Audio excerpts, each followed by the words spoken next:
Hi everyone, today we're going to talk about how to measure your watch and your wrist to find your perfect watch strap length.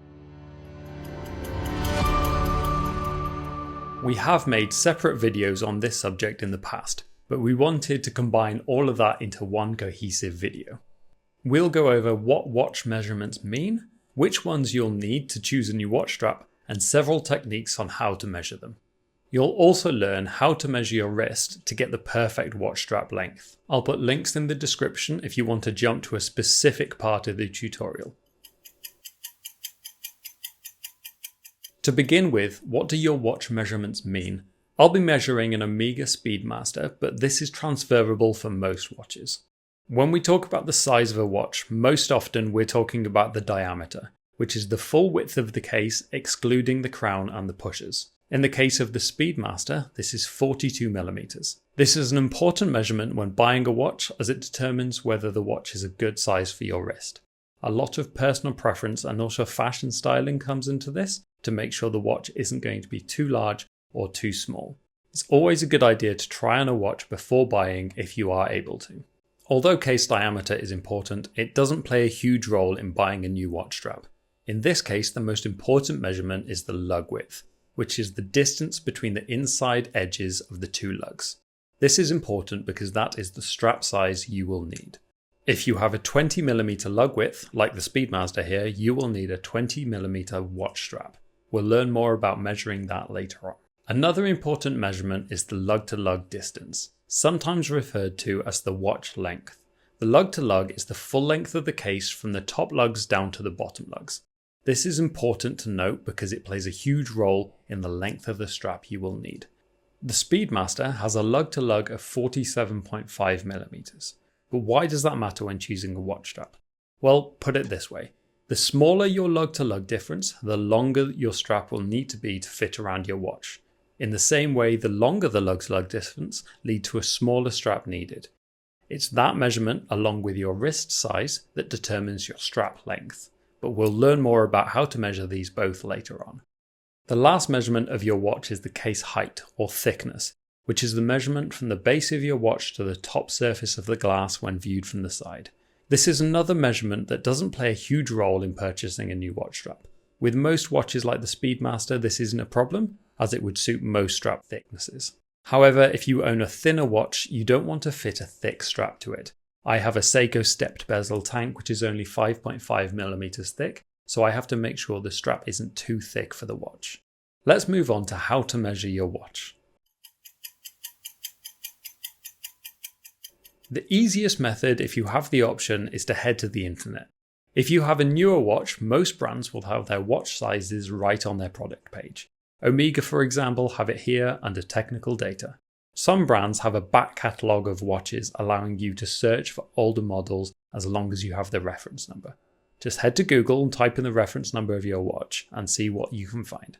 They don't always have the information you need, and it's not as reliable if you don't know the exact reference number, so it's still best to check the measurements for yourself. To measure the lug width, you will need either a ruler, a watch strap and lug measuring tool, or if you have one, you can also use calipers.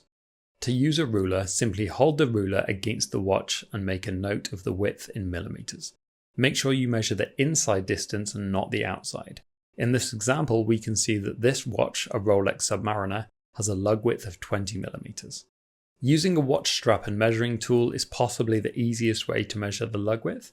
Simply find the size notch that fits your watch without any movement. This is another example where a watch has a 20mm lug width. Lastly, and most accurately, you can use a caliper.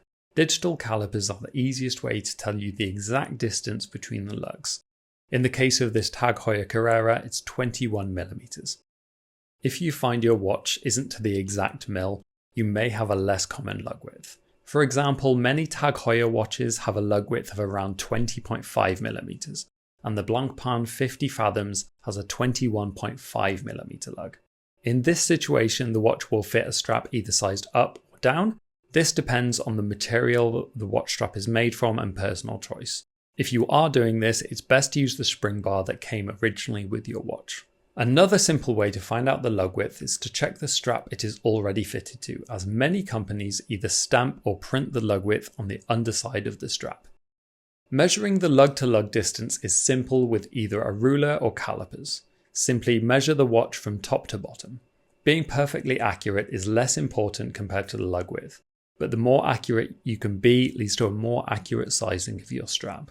Another thing to note is the distance between the spring bars, as this is where the strap will actually connect to the watch.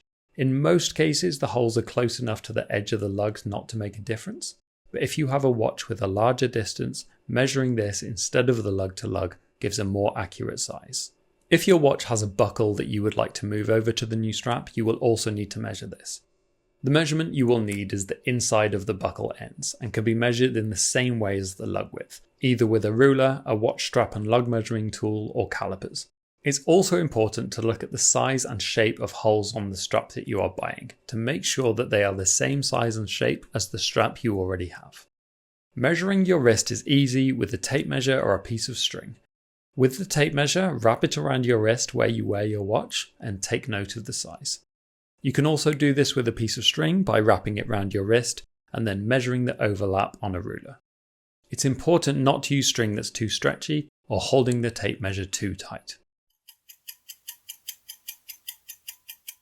Now that we have all our measurements, it's time to find out what size strap we need. I'll use my own wrist and this Studio Underdog watermelon as an example. From measuring the watch, we can see that the lug distance is 20mm and the buckle is 16. Next, we need to work out the length with a bit of simple maths. First, we take your wrist size in millimeters, for me that's 175mm, minus the lug-to-lug distance or spring bar to spring bar distance. In the case of the watermelon, that's 41mm, telling us that I need a watch strap that is 134mm. This is the length done up and not the total length. Now that all the measuring is out of the way, we can use those measurements to buy a new watch strap. When shopping for a watch strap on WatchObsession.co.uk, you'll see the strap length written like this. The two numbers are the lengths of the two pieces of watch strap, the longer usually being the side with holes. If you add these up, you get the total length of the strap. Remember that this is the total length, so you want this size to be greater than what we have from our calculation. A good rule of thumb is to minus around 40mm from the total length. If this is within 10mm of the size you need, it will most likely fit you in one of the central holes.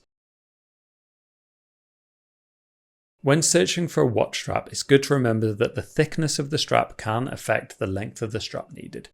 Thicker straps will need to be slightly longer to fit around the wrist, and how tight you want your watch can also affect the length, so when measuring your wrist, hold the tape measure as tight or as loose as you would wear your watch.